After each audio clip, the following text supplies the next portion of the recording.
perfecto para juntos fomentar el buen vivir. Y la meta no es lejana si tenemos la confianza que la fe y la voluntad mueven montañas.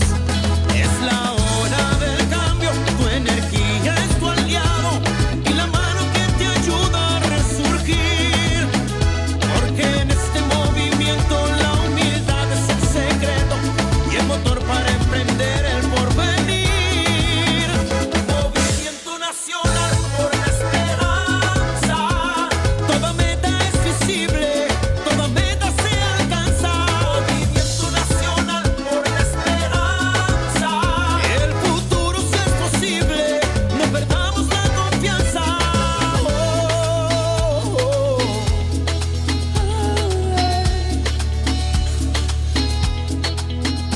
Porque en este movimiento la humildad es el secreto y el motor para emprender el porvenir. Movimiento nacional por la esperanza. Toda meta es visible, todo se alcanza. Movimiento nacional por la esperanza. El futuro sí es posible, no pierdas la confianza.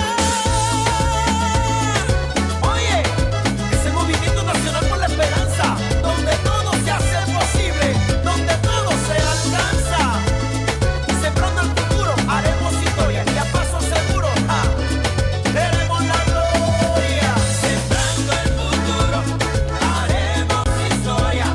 Llegó ese momento, llegó la hora, poquito a poquito todo mejora. Sembrando el futuro, haremos historia. En la confianza de saber que con fe y esperanza va a suceder. Sembrando el futuro. Y ahora quiero que todo el mundo se sume a este movimiento con este coro gigante que dice así: 1, 2, 3.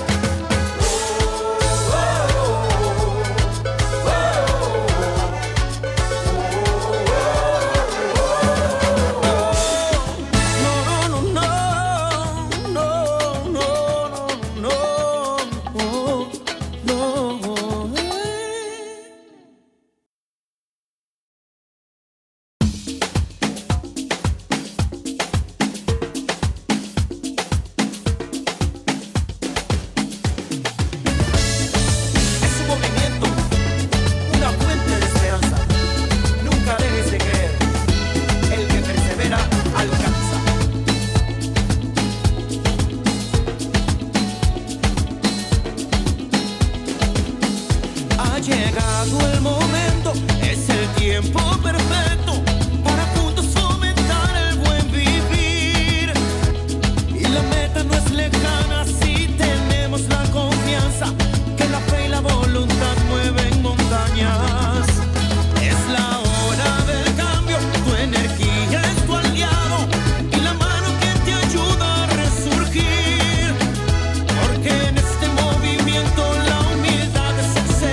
ahora quiero que todo el mundo se sume a este movimiento con este coro gigante que dice así: 1, 2, 3.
Te quiero invitar a formar parte de esta gran comunidad digital, en donde compartimos las asambleas virtuales semanales, así como el panorama político-electoral nacional e internacional. Para informarte de todo, lo único que tienes que hacer es seguir nuestras redes sociales, desde tu celular, tablet o computadora, con estos sencillos pasos. Ingresa a la plataforma de YouTube y en la barra del buscador escribe René Bejarano Martínez, y así de fácil encontrarás nuestro canal. Una vez ahí, solo tienes que dar clic en el botón rojo que dice suscribirse, y listo, ya eres parte de esta comunidad. Y recuerda activar la campanita en la opción que dice todas para que te llegue un aviso cada vez que subamos un nuevo video. Así de fácil, juntos estaremos construyendo esperanza por el buen vivir.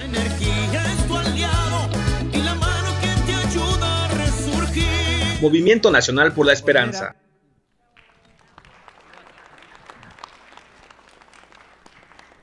Nos acompaña nuestra compañera enlace en el estado de Veracruz, Mara Sánchez.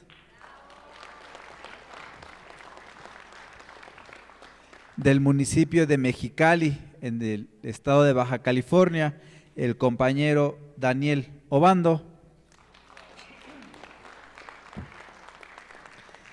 De aquí de la Ciudad de México nos acompaña la compañera jueza Flor del Carmen Lima. Está también nuestro compañero enlace regional, Noé Flores. Nos acompaña desde el municipio de San Marcos, en el estado de Guerrero, el compañero Higinio Torres. Y como cada 8 días, nuestro dirigente nacional, el profesor René Bejarano Martínez.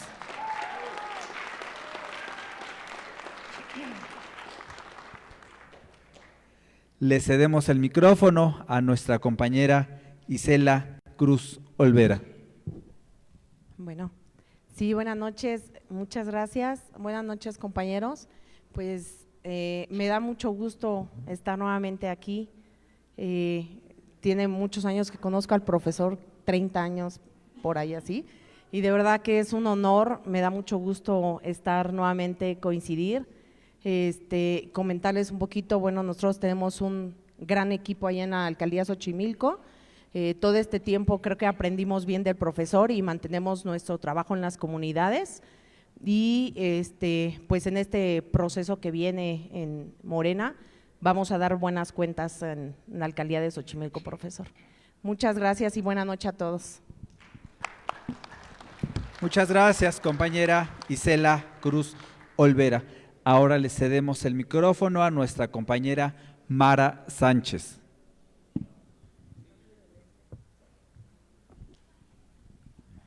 Buenas noches, compañeros. Pues comentarles que este fin de semana tuvimos evento en Veracruz, Tuxpan, Veracruz, el día 11. Fue un maravilloso evento presidido por muchos líderes importantes de la zona norte y engalanados además con presencia de muchas compañeras que quieren ser candidatas a presidentas municipales. En este estado tendremos este año las candidaturas a presidencias municipales y llegaron de la zona norte, Papantla, Osulama, Tamiagua, Iztaxotitlán, ya lo aprendí, profe, Álamo, Espinal, Cotaxtla, Naulinco, Tihuatlán, Poza Rica, Coatzintla, Tuxpan, Tantoyuca y Lamatlán. En todos estos municipios hay un interés muy especial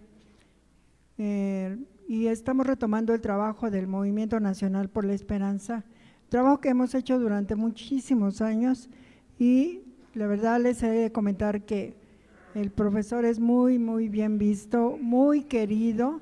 Se le hizo una pequeña celebración por el día de su cumpleaños, le partimos pastel y en ese evento, en ese momento, aprovecharon los líderes para referendar la atención hacia el movimiento nacional y hacer compromisos nuevamente con él.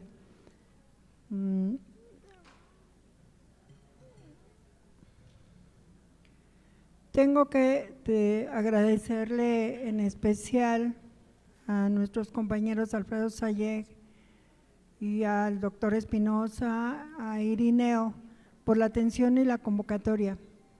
De verdad, yo estoy muy sorprendida y agradecida que debido a este trabajo, pues llegaron un aproximado de 250 personas. Gente que en las elecciones anteriores no habían tenido coincidencia con nosotros y en esta ocasión se dieron vuelo con el profesor y llegaron y están atrás de él pidiéndole apoyo y los compañeros de igual manera comentándole diferentes aspectos de la zona, pidiéndoles gestión. El propósito también de ellos es que el profesor les ayude a gestionar, quieren un parque industrial, sería muy bueno para la zona, la situación económica no es muy buena, pero esto ayudaría muchísimo. El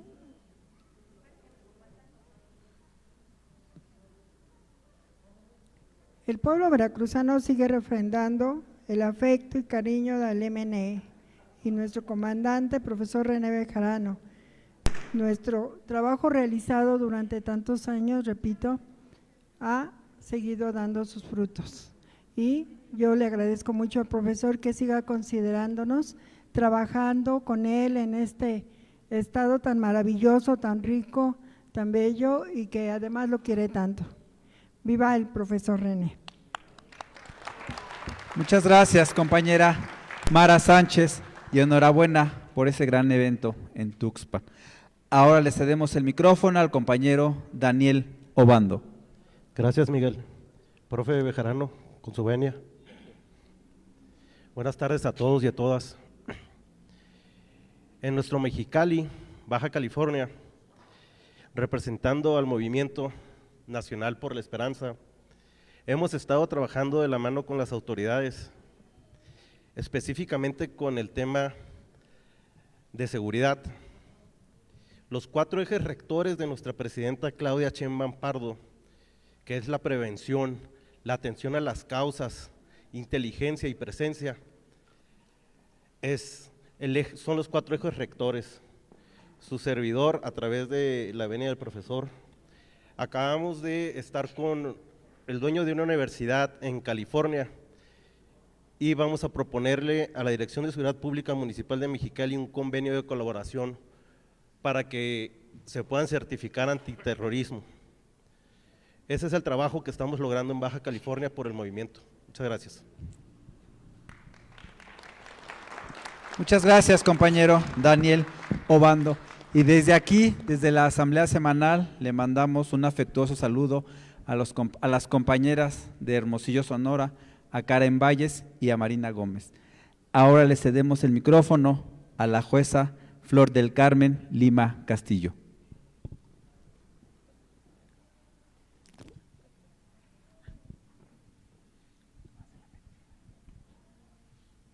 Buenas noches, compañeros y compañeras. Estoy aquí con ustedes con mucho agrado, gracias a la invitación que me ha hecho el profesor René Bejarano, para hoy comentarles acerca de un evento que, si alguno de ustedes recuerda, el año pasado hicimos un concierto para personas con discapacidad.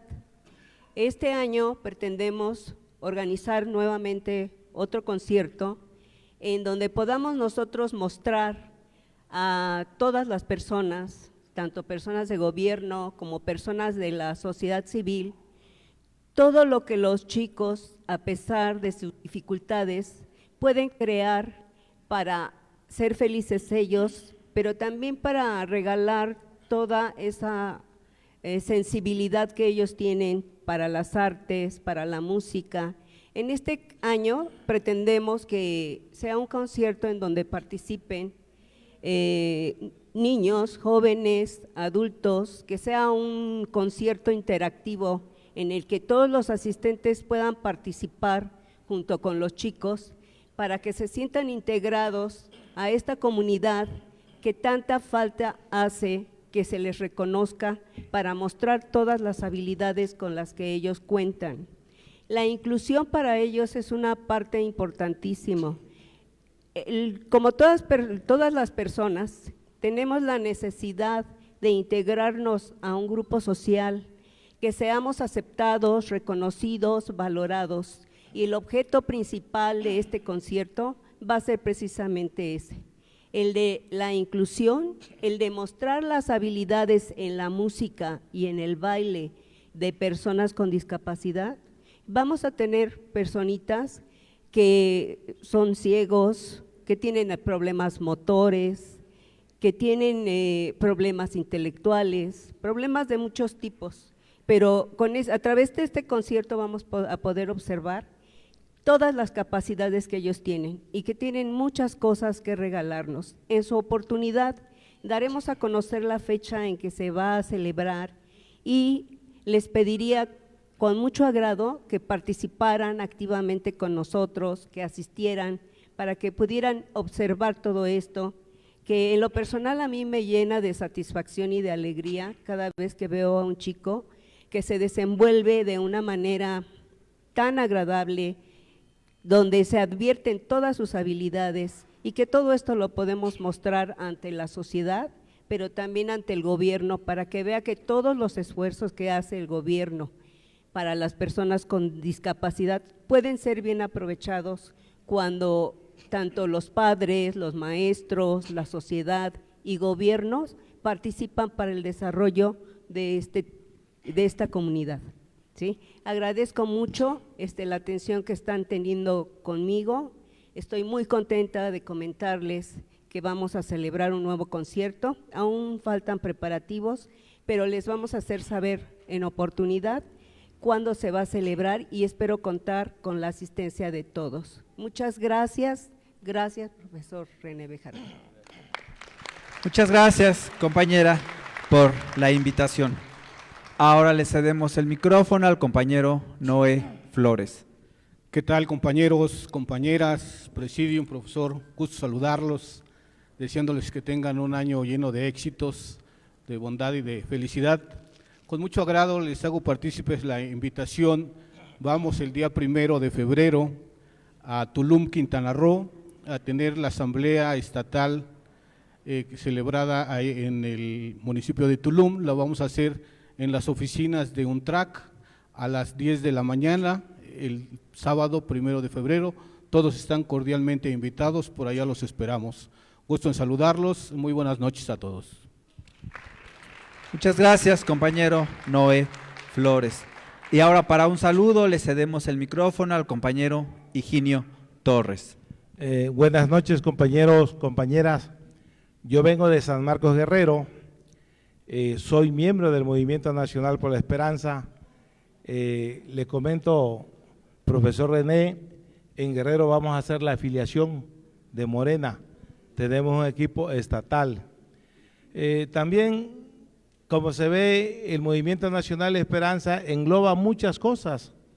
Nosotros ahí en el municipio de San Marcos tenemos 55 kilómetros de playa, pero no tenemos luz y estamos en la gestión de bajar una subestación eléctrica para que tengamos luz y por lo menos se generan algunas fuentes de empleo.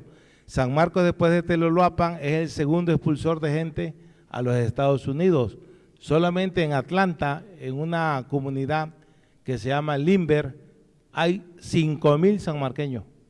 Entonces, de hecho, San Marcos se mantiene de la remesa que vienen de Estados Unidos y queremos, con la política expulsiva del presidente que va a entrar, Trump, queremos tener que la gente se afinque en el pueblo.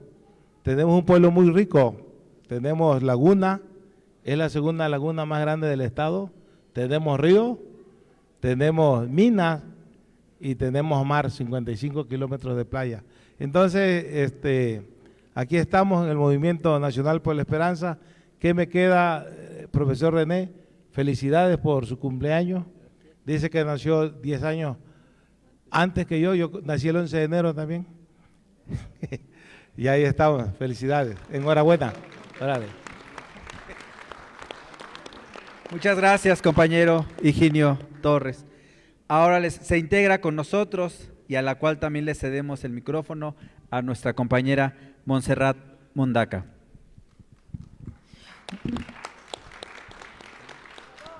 Muchas gracias, muy buenas noches, compañeras y compañeros. Pues para comentarles los avances del proceso de organización de la elección para la renovación de los integrantes del Poder Judicial. En este caso, como muchos de ustedes saben, el Comité de Evaluación del Poder Judicial hace unos días anunció una indebida suspensión del proceso de selección de candidatos a integrar los diversos cargos federales por parte del Poder Judicial.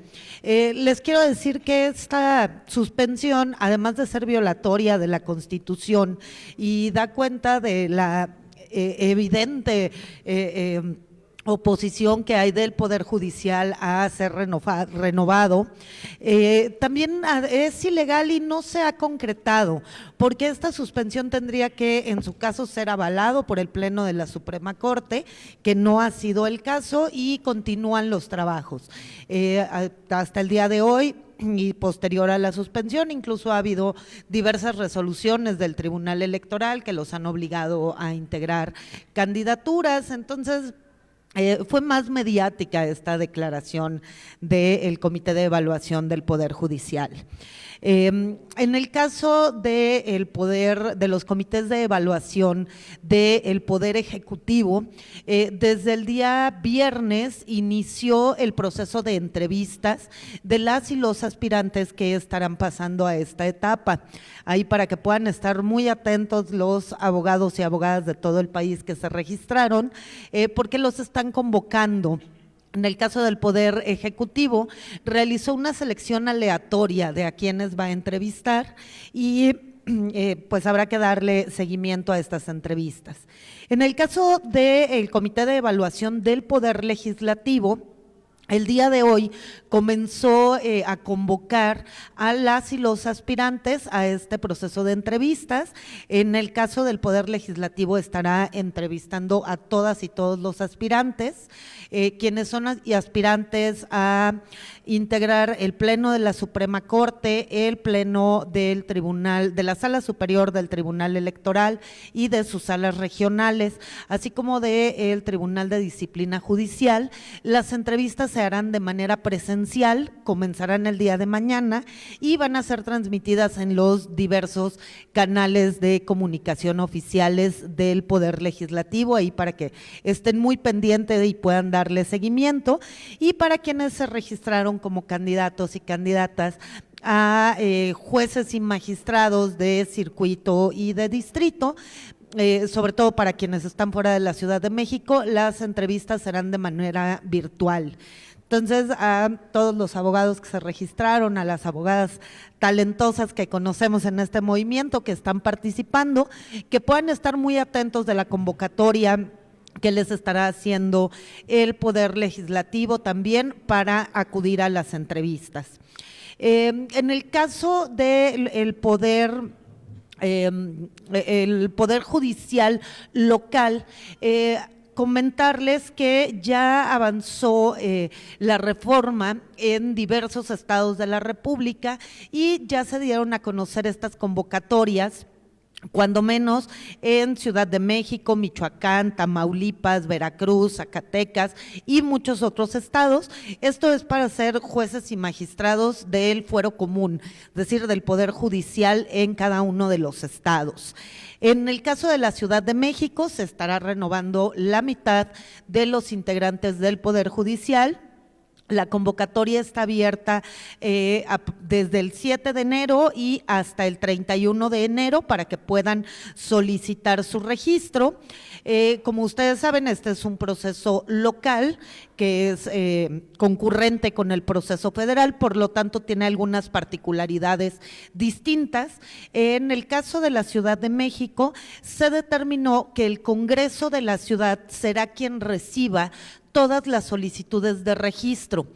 Y el Congreso de la Ciudad de México, ahí cuando ustedes llenen su registro, podrán seleccionar por qué poder quieren ser evaluados, si por el Poder Ejecutivo, por el Poder Legislativo local o por el Poder Judicial o por los 3 o 2 de estos poderes. Las solicitudes las pueden llevar de manera presencial al edificio del Congreso de la Ciudad de México, de Plaza de la Constitución número 7, o bien de manera virtual en la página web www.eleccionpoderjudicial.cdmx.gov.mx.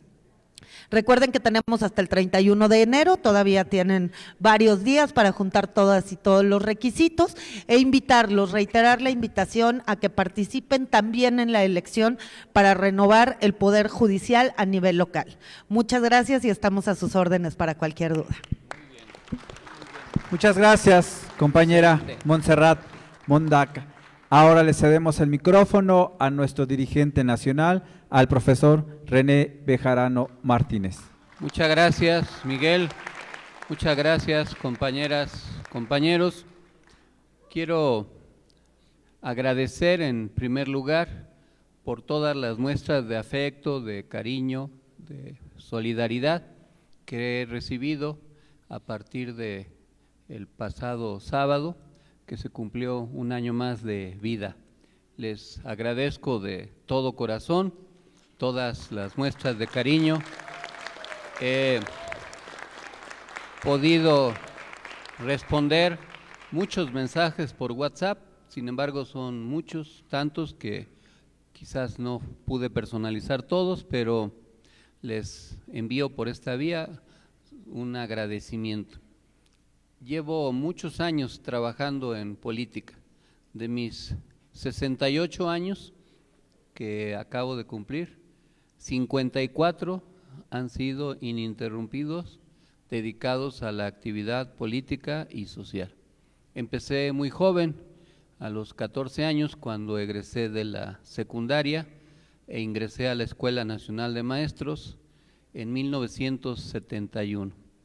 En ese entonces la vida en el país era muy conflictiva, la política también, estaba en curso una guerra sucia, la izquierda estaba en la ilegalidad, no había partidos políticos de izquierda registrados, las vías democráticas estaban cerradas y tuve mi primer contacto con los integrantes del espartaquismo en México, de la Liga Comunista Espartaco, que tenía una célula en la Escuela Nacional de Maestros y que hacían círculos de estudio acerca de la revolución articulada, como le llamaban ellos, al esfuerzo revolucionario y de cómo lograr la transformación en México.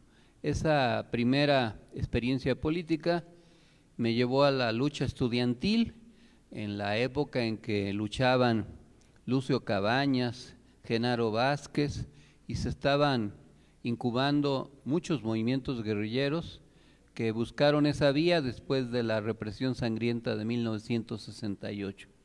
En la Escuela Nacional de Maestros logramos ganar la representación estudiantil y gestionar para todos los alumnos que estudiábamos entonces becas para sostener nuestros estudios. Todos los que no reprobaran una materia y obtuvieran cuando menos un promedio mínimo de 8, teníamos beca. Y esa beca nos permitió concluir nuestros estudios, porque además la normal tenía comedor, gimnasio, y pues prácticamente me fui a vivir a la escuela, porque la lucha estudiantil y la lucha política tenía que hacerse ahí. En la normal éramos 3,000 alumnos en el turno matutino y 3,000 en la tarde. Entonces era un hervidero de jóvenes y había condiciones para organizar a mucha gente. Así fue mi primera experiencia. Cuando concluí los estudios, ingresé a trabajar allá en Cuautepec, barrio bajo, en la escuela Gertrudis Armendáriz de Hidalgo, que está a un lado de la Emilio Bravo, en donde ahora está una de las estaciones del cablebús. Di clases en la escuela primaria y logramos democratizar nuestra delegación sindical. Fue una lucha muy difícil porque el sindicato lo controlaba Carlos Jongitud Barrios, de Vanguardia Revolucionaria del PRI, y luchar por democratizar el CENTE era entonces muy complicado. No existía todavía la CENTE. Creamos una coordinadora de delegaciones democráticas y a través de esta logramos ganar la delegación sindical ahí en Cuautepec, y fue mi primera experiencia docente con niños desde primero hasta sexto de primaria en una zona pues que era muy periférica de la Ciudad de México, con muchas carencias, apenas con algunos servicios, gracias a que ahí se construyó el reclusorio norte. Era terrible, pero esa era la razón por la cual se mejoraron las vías de comunicación.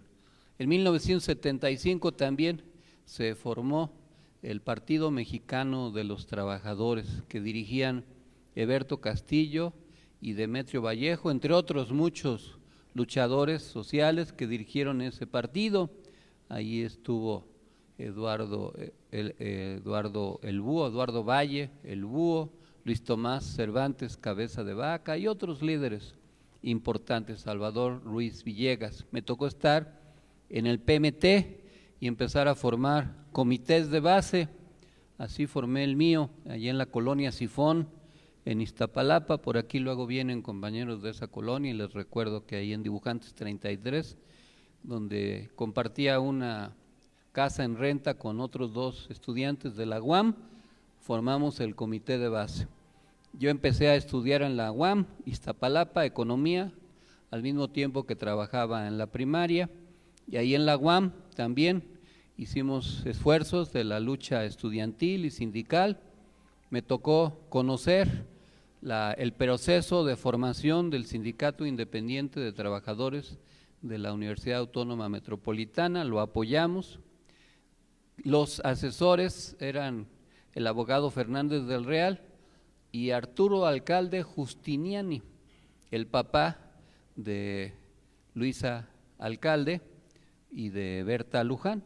Los conocí a ellos de muy jóvenes en esa lucha sindical y compartí también el trabajo sindical porque le empecé a dar clases a los trabajadores de alfabetización y primaria abierta, y gracias a eso ellos me pidieron que les ayudara y fui secretario de organización del sindicato en Iztapalapa, al mismo tiempo que daba clases en la primaria, luego di clases en la universidad y también estaba en el PMT y formaba muchas actividades. Ahí en Iztapalapa formamos una ciudad perdida en San Juanico, luchamos por conseguir que el dueño de una unidad habitacional en la Viga 1416 le vendiera a los inquilinos sus departamentos en ese lugar, departamentos de 24 metros cuadrados, imagínense, eso medían.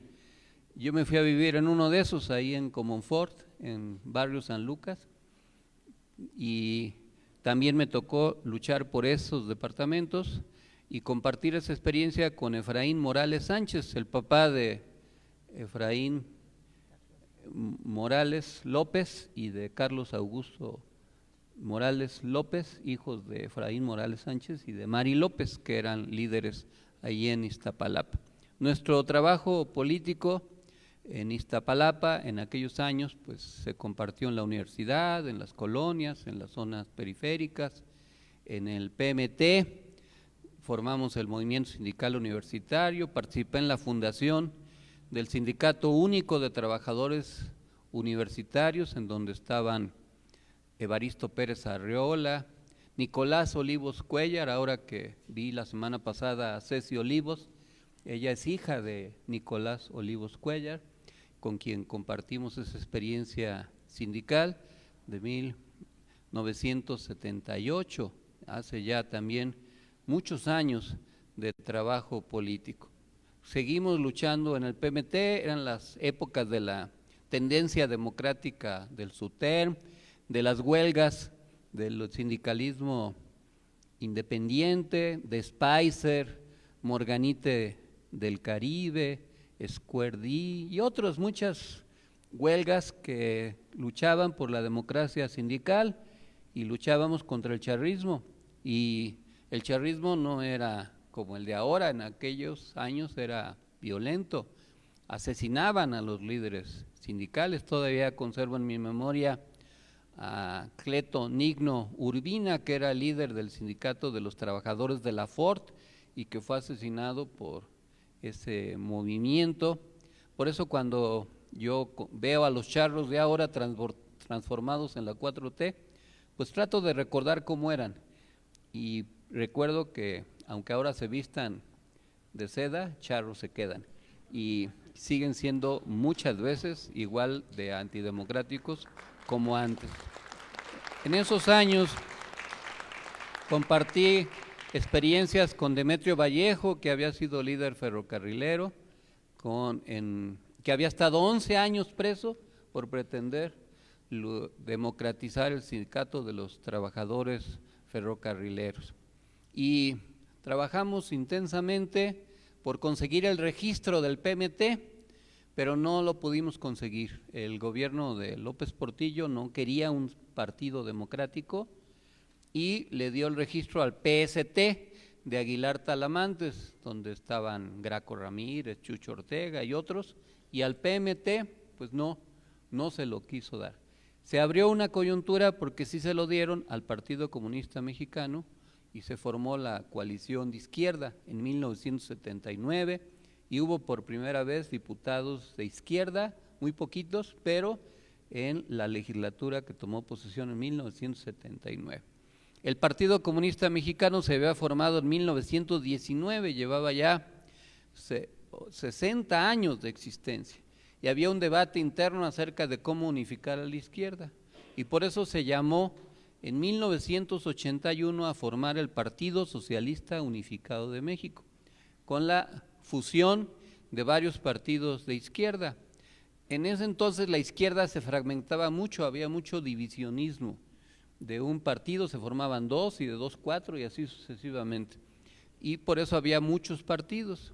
En ese entonces se fusionó el Partido Comunista Mexicano de Arnoldo Martínez Verdugo, el Partido Socialista Revolucionario de Roberto Jaramillo Flores, el Movimiento de Acción y Unidad Socialista de Alberto Lumbreras y Carlos Sánchez Cárdenas y Ana Rosa González Fuentes, entre otros luchadores, la Unidad Izquierda Comunista que dirigía Manuel de Jesús Terrazas Guerrero, y también estábamos los del PMT.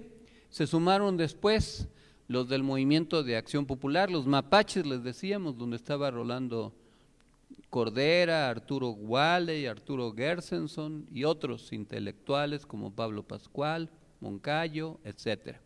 Sin embargo, como había una disputa, estaba también en ese partido Alejandro Gascón Mercado, que dirigía el Partido del Pueblo Mexicano, que había sido una decisión del PPS, cuando el PPS convalidó el fraude que impidió que Gascón ejerciera la gubernatura que había ganado en Nayarit en 1975. Había una lucha por quién iba a ser el candidato de la izquierda en 1982, en la sucesión presidencial de aquel entonces, y la mayoría de los fundadores del PSUM se inclinaron porque fuera Arnoldo. Quería Gascón Mercado, pero él se disciplinó, y Eberto, que quería ser el candidato, pues no aceptó, y por eso el PMT no se fusionó en ese entonces en el PSUM.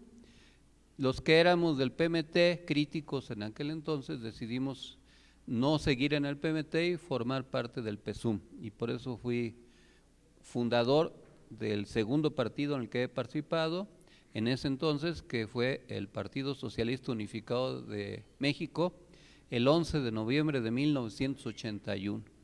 En ese entonces se dio el final del gobierno de López Portillo. Se acordarán que nacionalizó los bancos, que había una crisis terrible, que juró defender al peso como un perro, y toda la historia del final del López Portillismo. Iniciamos la campaña del PCM con Arnoldo Martínez Verdugo y fuimos a recuperar el Zócalo. Ahora que cada tiro por viaje se llena el Zócalo, pues se olvida que después del 68 el Zócalo estaba vedado para la izquierda. No se podían hacer actos que no fueran oficiales. Desde el 68 hasta el 82, 14 años sin que la izquierda pudiera participar en el Zócalo. Y llenamos el Zócalo rojo. Bueno, llenamos, fue un decir, porque se llenó la plancha, que ya para entonces era una proeza por la debilidad que tenía la izquierda mexicana en ese entonces. Pero participamos en la elección de 1982 con Arnoldo Martínez Verdugo para impulsar la democratización en México, y se continuó con una lucha muy fuerte. Todavía seguía la guerra sucia, estaba la crisis del sistema político mexicano, y fue el año en que empezó el neoliberalismo a consolidarse, cuando se impuso a Miguel de la Madrid en 1982, después del gobierno, el último de la Revolución Mexicana, de López Portillo. Nosotros seguimos trabajando. Ya se había formado la CENTE, que la formamos en diciembre de 1979, allá en Chiapas, por donde vive Juan Morales. En Tuxtla Gutiérrez se formó la Coordinadora Nacional, participé en ese proceso y empezamos a trabajar por democratizar el sindicato. En el 81 participamos en las huelgas de junio del 81 y en la oleada magisterial en Guerrero, del CCL, de la sección 14 de Guerrero, de la sección 19 de Morelos, la 15 de Hidalgo, allá donde vive Fernando Sánchez, y también de la 36 del Valle de México. en ese año fue que se asesinó a Misael Núñez Acosta como represión por parte del grupo de Elbester Gordillo Morales, que todavía estaba de cómplice con Carlos Conjitud Barrios. Ese trabajo pues fue también muy pesado, muy intenso, teníamos que hacer trabajo político sin pensar en ocupar una regiduría, una sindicatura, una presidencia, un cargo. Esto de la guerra espacial en que ahora los militantes hablan, dice, la lucha por los espacios, hasta suena como si anduviera uno entre las estrellas, porque es la guerra por los espacios, la guerra espacial, por los espacios de gobierno, pero entonces no teníamos ni uno, nada, y los partidos sobrevivían de sus propios militantes, y los militantes pagábamos para la actividad, pagábamos cuotas, aunque no lo crean.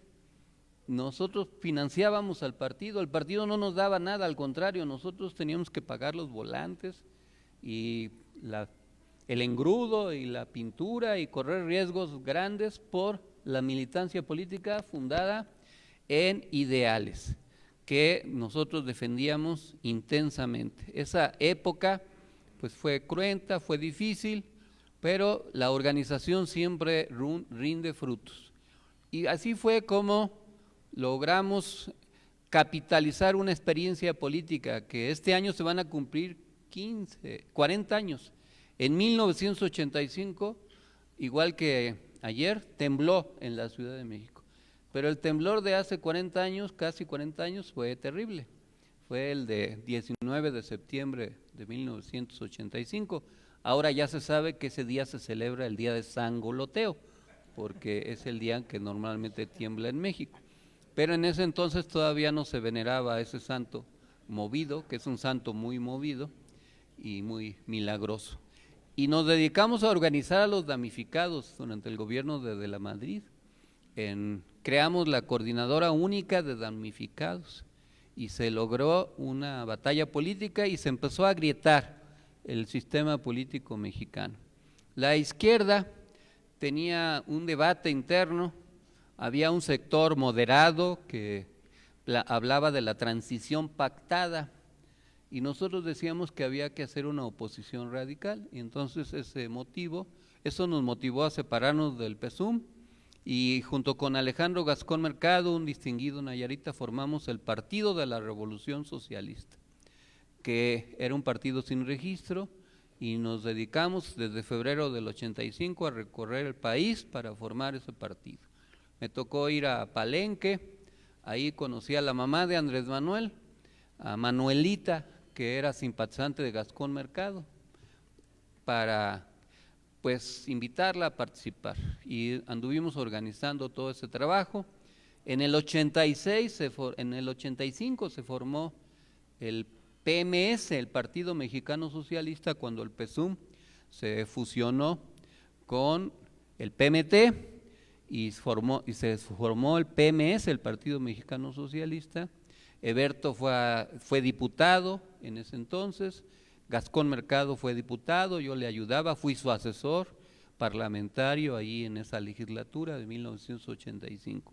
Y se vino la huelga del CEU en el 87, después del movimiento de los sismos, una huelga muy importante, que ahora pues también hay que recordar, porque de ahí surgieron también muchos cuadros políticos, muchos que ahora son grandes dirigentes, funcionarios, legisladores, se forjaron en el CEU del 87, que culminó con una victoria en contra de la intentona de imponer cuotas en la Universidad Nacional Autónoma de México. Y fue como el prolegómeno de la insurgencia cívica del neocardenismo. En ese mismo año, en octubre del 87, el PRI se fracturó, se formó la corriente democrática del PRI, encabezada por Porfirio Muñoz Ledo, Ifigenia Martínez de Navarrete, el propio ingeniero Cuauhtémoc Cárdenas, Janitzio Mújica, don Rodolfo González Guevara, en fin, una gran cantidad de líderes que venían del PRI, formaron la corriente democrática. La corriente democrática pactó con el PARM, Partido Auténtico de la Revolución Mexicana. la candidatura del ingeniero Cárdenas. El PARM lo dirigía Carlos Enrique Cantú Rosas. Uno de sus hijos ahora es diputado federal de Morena, también se llama así, Carlos Enrique Cantú Rosas, y su hermana es la presidenta municipal de Laredo.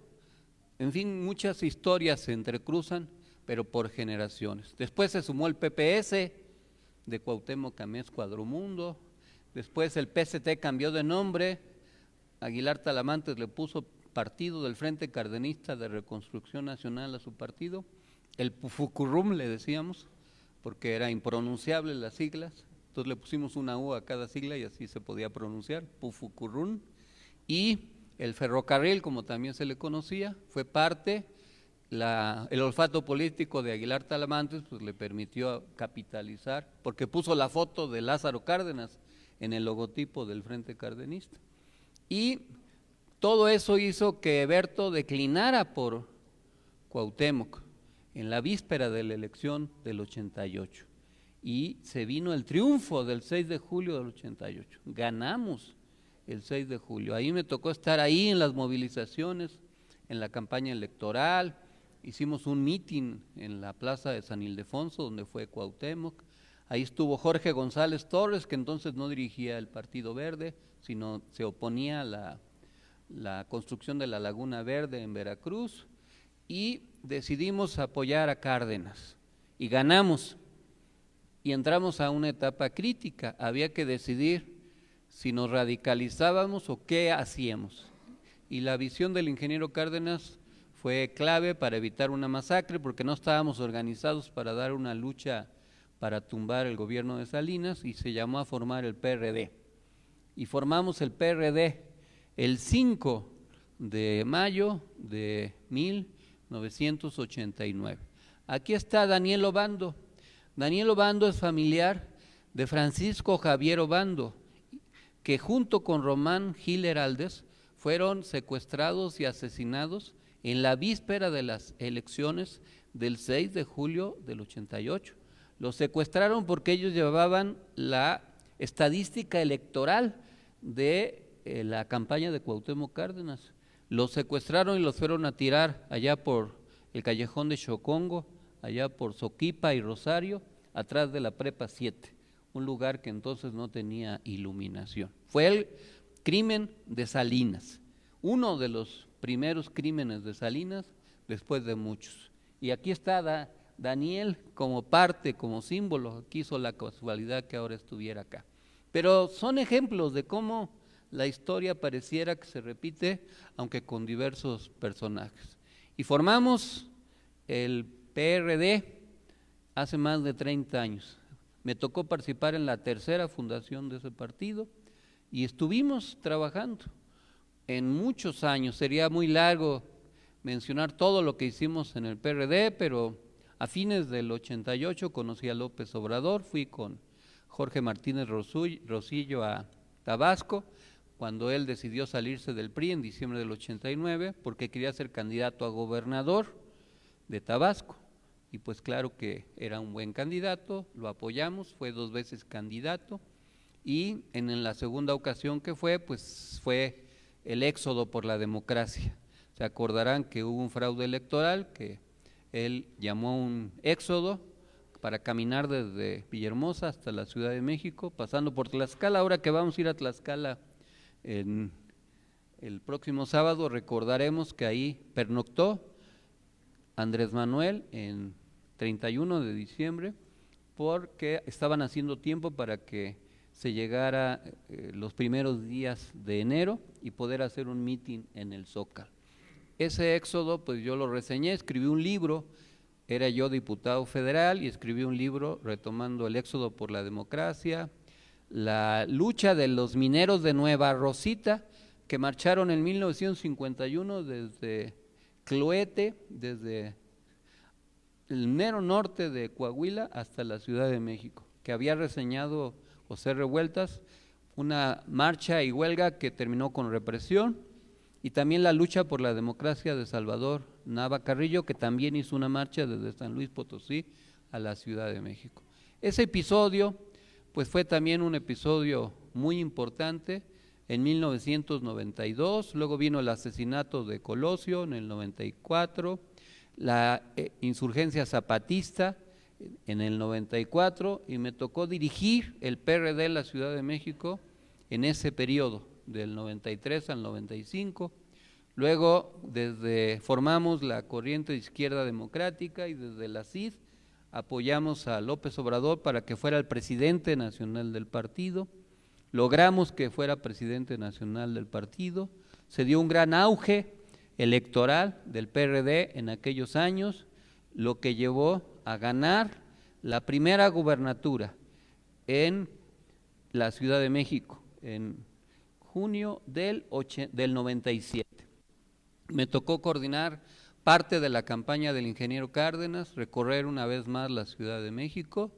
Él me invitó, una vez tomando posesión, a ser director general de gobierno de la Ciudad de México. Todavía hay muchos cuadros que ahí siguen trabajando, ahí los dejé como herencia, todavía los encuentro ahí en la Dirección General de Gobierno, porque cuando yo me fui, pues dije vamos a basificarlos porque tienen derecho, y ahí se quedaron y ahí siguen muchos todavía trabajando. Quien me sucedió en la Dirección General de Gobierno cuando yo decidí separarme para apoyar a López Obrador fue Francisco Garduño, que ahora es director del Instituto Nacional de Migración. En 1995 participé en las elecciones vecinales, creamos un movimiento ciudadano. Aquí está Amado Robles, recordará que en aquellos años impulsamos a Carlos Ortiz para que fuera consejero ciudadano ahí en Santa Úrsula, en Coyoacán. El PRI era mayoría en todo y ¿qué creen? Que ganamos 100 de 365 áreas vecinales. El PRI no lo podía creer. Yo tengo todavía amistad con Roberto Campa de aquellos años. Roberto Campa era del PRI, era el presidente del PRI, y por una casualidad como la de Higinio, Roberto Campa también cumple años el 11 de enero, igual que su hijo de Flor y muchos compañeros. Pero Roberto Campa nació el mismo día del mismo año, o sea, tenemos la misma edad. Y celebramos nuestro cumpleaños, pero él estaba triste porque él había perdido las elecciones y nosotros las habíamos ganado. Pero fue fruto de la organización, del trabajo vecinal. Esa estructura vecinal fue clave para que Cárdenas ganara en el 97. Y luego seguimos trabajando desde la Dirección de Gobierno y volvimos a ganar a las elecciones vecinales en el 99. Y con esa estructura apoyamos a López Obrador. Yo fui uno de los que fui a invitarlo allá a Paraíso, Tabasco, que andaba él recorriendo 1000 pueblos porque quería ser candidato a gobernador por tercera ocasión, y lo fui a invitar a que se viniera de candidato a jefe de gobierno. Y me dijo, pues sí, pero me acuerdo que en ese lugar, en Paraíso, Tabasco, se oía la música, los caminos de la vida no son como yo pensaba, no son como yo creía, que es un vallenato. Y pues estaba de música de fondo y pues le dije, los caminos de la vida no son los que tú pensabas. No vas a ser gobernador de Tabasco, pero probablemente seas jefe de gobierno de la Ciudad de México, que no es lo mismo, pero es mejor. Y nos puso una condición, que hubiera unidad en el PRD, y lograr la unidad en el PRD era como una misión imposible, diferente, casi similar a las tareas de Tom Cruise en sus películas intrépidas. Pero lo logramos.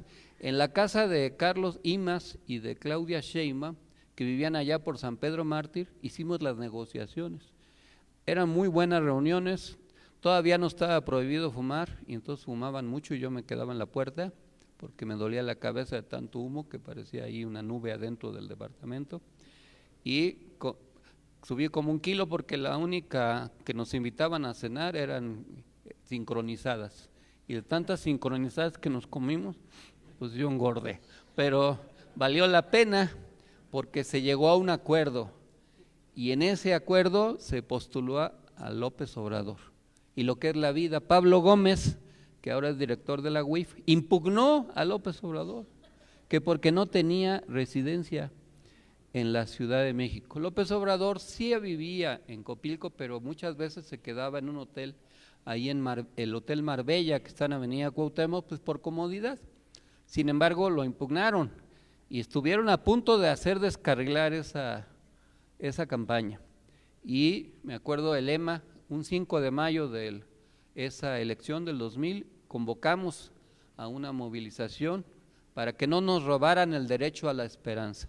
Desde entonces se viene enarbolando la idea de la esperanza en la Ciudad de México y no pudieron derrotarnos y ganamos la elección presidencial, la de jefatura de gobierno en el 2000 y se inició un nuevo ciclo político, emergió un nuevo liderazgo, fue un triunfo agridulce porque al mismo tiempo que ganó Andrés Manuel, perdió Cárdenas con Fox. Entonces celebrábamos el triunfo de López Obrador, pero no estábamos contentos porque había perdido el ingeniero Cárdenas. Pero ya saben, el candidato a jefe de gobierno y luego como jefe de gobierno se vuelve casi precandidato presidencial. Y pues se veía que López Obrador podía ser candidato presidencial, faltaban muchas cosas por suceder, pero seguíamos trabajando. El licenciado López Obrador me invitó a ser su secretario particular, estuve trabajando ahí fue que aprendí a desvelarme porque me levantaba a las 5 de la mañana para preparar la bitácora de las reuniones del gabinete de las 7 de la mañana. Habíamos perdido la mayoría en la Asamblea Legislativa y me tocó separarme del cargo de secretario particular para ir a ganar la mayoría en la Asamblea Legislativa. Me tocó ser candidato allá en el antiguo Distrito 31, en Coyoacán, ahí la maestra Leti y otros muchos me ayudaron para ganar esa elección y la ganamos, y ganamos la mayoría en la Asamblea Legislativa. Y llegamos a la Comisión de Gobierno e hicimos muchas cosas, demostramos que se podía ahorrar. En 8 meses que yo estuve ahí, ahorramos 1,000 millones de pesos del presupuesto de la Asamblea y del Gobierno. Y con eso se construyó el edificio del Tribunal Superior de Justicia que está en Avenida Juárez, el Hospital General de Zona allá en San Lorenzo, Tezonco y otras obras. Pero pues hubo una trampa urdida por Rosario Robles, que ya de entonces venía haciendo acuerdos inescrupulosos y querían descarrilar la candidatura de López Obrador y por eso se armó la trampa de los videoescándalos. Ya es una historia muy conocida, sin embargo no está por demás señalar que el objetivo principal era destruir la candidatura de López Obrador, pero la conspiración compartida con Carlos Salinas, Diego Fernández de Ceballos, Santiago Krill, obviamente Vicente Fox, Ramón Martín Huerta y otros, era que López Obrador dejara de ser candidato, iban a reformar la Constitución para que Rosario Robles pudiera ser reelecta como jefa de gobierno y eventualmente el ingeniero Cárdenas fuera el candidato a la presidencia de la República en el 2006. A mí me ofrecieron ya cuando fui desaforado y fui a dar a la cárcel que yo me negociara con ellos. Ahora le llaman criterio de oportunidad al que traiciona y delata a sus compañeros. Y me dijeron, tú nada más tienes que decir 3 palabras. ¿Cuáles 3? Andrés Manuel sabía. Y con eso ya, no vas a tener problemas económicos, vas a recuperar tu cargo en la Asamblea, etcétera. Pero ahí es donde se muestra la consistencia en los principios, la solidez y la visión política, porque si yo hubiera hecho eso, a lo mejor podría haber salido adelante coyunturalmente, pero me hubiera condenado para siempre y nunca hubiera podido seguir actuando políticamente, cuando menos en la izquierda. Y no acepté y ahí se me echaron de a montón como Jan Charrasqueado. Me hicieron 4 procesos penales federales y 4 del fuero común. Y tuvimos que soportar. Y de los 8 fui absuelto. A pesar de todo, pudimos salir adelante. Y no fui condenado culpable. Y fue que creamos entonces el Movimiento Nacional por la Esperanza, porque había que resistir, había que prepararse, y fue con sigilo, porque nuestro lema entonces era que éramos como el viento, porque se siente pero no se ve, y empezamos a trabajar como nos pudimos. Apoyamos a López Obrador en la campaña del 2006, luego en la lucha postelectoral de la Convención Nacional Democrática del 2007 y luego en contra de la privatización de Pemex con las Adelitas en el 2008. Recorrió el país una vez más para organizar el MNE, fuimos a muchos lados, allá fuimos a dar a Simojovel, ¿te acuerdas, Juan? Y a muchos lugares del país trabajando. Y con ese trabajo, después regresé al PRD porque yo no renuncié, aunque los chuchos no querían que regresara, les gané en el tribunal y regresé y entré al Comité Ejecutivo Nacional del PRD, a pesar de toda la campaña, y nos oponíamos a los chuchos que habían usurpado la dirección en 2008 y queríamos recuperar para la izquierda el proyecto del PRD e hicimos la oposición. Tuvimos oportunidad de ganar, creamos el movimiento Sí hay de otra, se acordarán, al interior del PRD, y luego apoyamos la campaña de Marcelo aquí en la Ciudad de México y de López Obrador en el 2012 para presidente otra vez, y seguimos trabajando intensamente, sin abandonar, sin claudicar, empoderamos a mucha gente y apoyamos a muchos municipios, hicimos nuestra estrategia municipal. Ahora que me vinieron a ver unos compañeros de Mazatecosco, recordamos que ahí hicimos un deportivo, un bulevar, una calle, pero nuestra historia en el MNE está en todo el país. En muchos lugares del país se recuerda las gestiones que hicimos para fortalecer a muchos alcaldes, a muchos líderes, y logramos empoderar a muchos cuadros que fueron regidores, síndicos, presidentes municipales, diputados locales, diputados federales, senadores, gobernadores, gobernadoras. Seguimos trabajando intensamente. Cuando ya no dio para más el PRD, en septiembre del 2017 renunciamos ya todos los que quedábamos, muchos ya se habían ido, fuimos diseñando una estrategia paulatina para que muchos se fueran sumando a Morena y apoyamos a Andrés Manuel en el 18 y logramos ganar el triunfo y ahora estoy en mi quinto partido, en Morena, y durante los 6 años de López Obrador estuvimos con él al pie del cañón. Nunca hemos claudicado, nos han invitado a tratar de formar otros partidos, no tiene caso. Como dijera Juan Gabriel, ¿qué necesidad? Si formamos los partidos para tomar el poder y ahora que ya tomamos el poder, ni modo que llamemos a formar otro partido, tendríamos que estar esquizofrénicos, medio locos para andar haciendo eso. Mejor hay que garantizar que la cuarta transformación transite. Como saben, apoyamos a Claudia Sheinbaum, ganamos la presidencia y ahora las condiciones para la izquierda son totalmente distintas.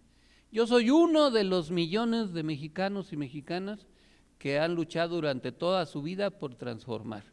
Muchos ya no están, muchos ya se fueron, muchos murieron en el camino, a muchos los desaparecieron, los asesinaron, de muchos no sabemos qué fue porque nunca encontramos su cuerpo y otros por causas naturales, pero la vida es una bendición y hay que saberla aprovechar. Hay que tener claridad de que todos tenemos una historia, pero sobre todo lo importante es el futuro, que lo importante es revisar el pasado para lo que viene, no tanto para refocilarse en él, para vivir de la nostalgia, sino para seguir aprendiendo y seguir luchando. A mí me ha tocado compartir experiencias políticas con varias generaciones de luchadores sociales y políticos.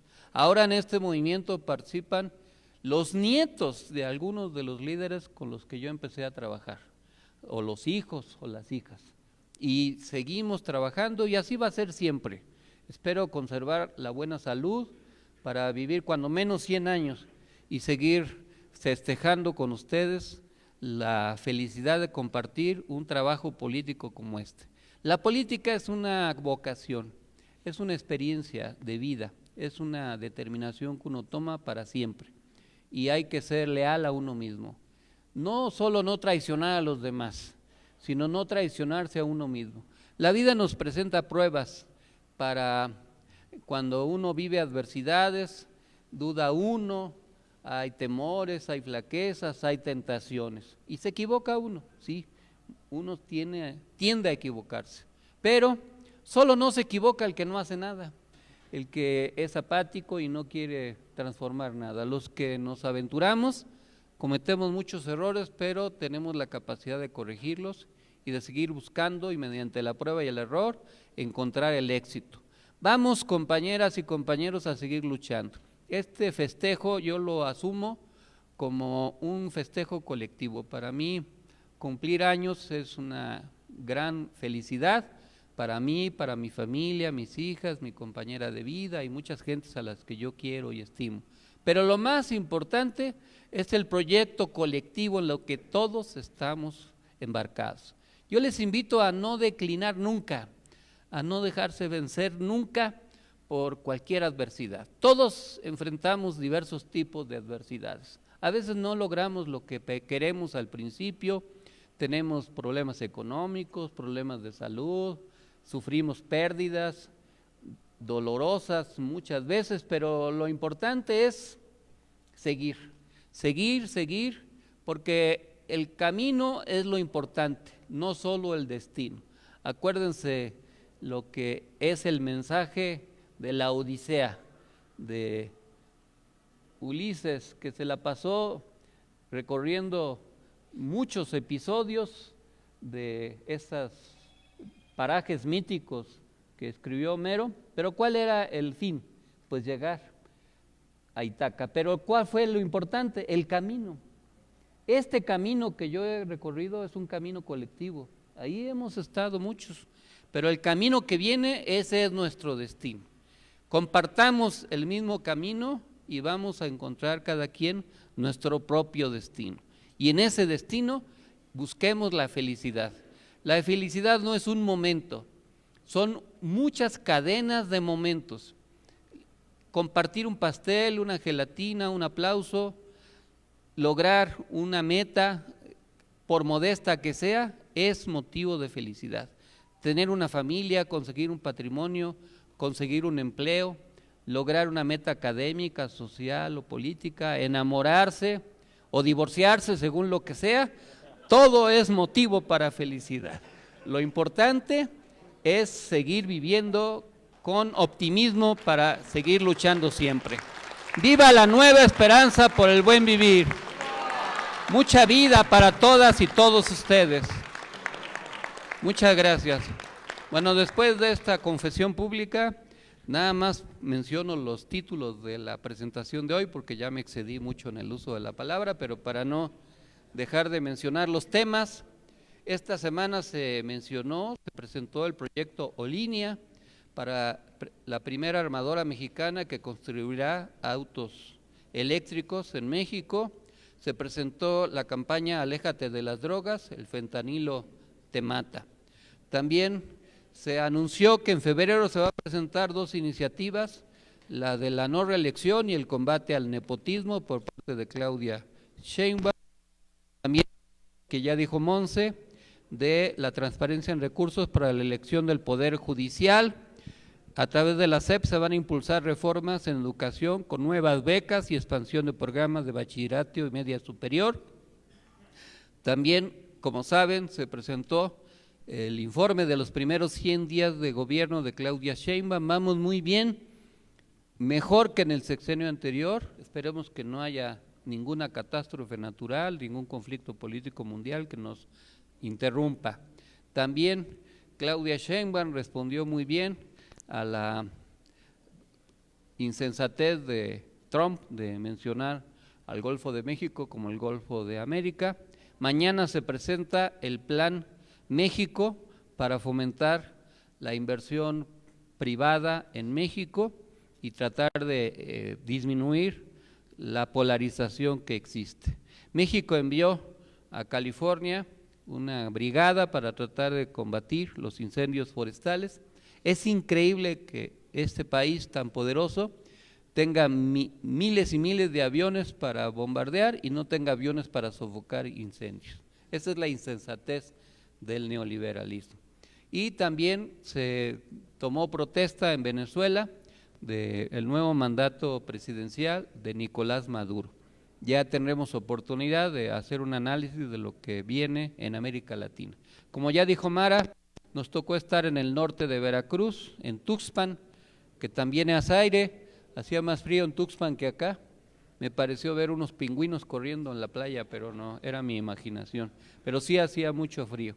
Vamos a estar el próximo sábado en Tlaxcala, en una asamblea estatal, el día 18. El día 25 nos corresponde estar en Oaxaca y el día 1 en Tulum, Quintana Roo. Y estamos afinando la agenda para los meses, para las semanas siguientes. Seguimos trabajando muy intensamente. Yo les invito a que cada quien haga su recuento de vida política. Y así sea un día de militancia o toda la vida, todo vale la pena. No hay ningún esfuerzo que despreciar. Todos somos importantes. La militancia política es colectiva. Vamos para adelante. ¡Viva la nueva esperanza por el buen vivir! Muchas gracias y ahora les invito a que entre todos nos comamos esos pasteles y esas gelatinas para que pues siga el maratón Guadalupe Reyes hasta el día de la Candelaria, el día de los tamales. Muchas gracias, compañeras y compañeros. Para concluir nuestra asamblea semanal, nos ponemos de pie.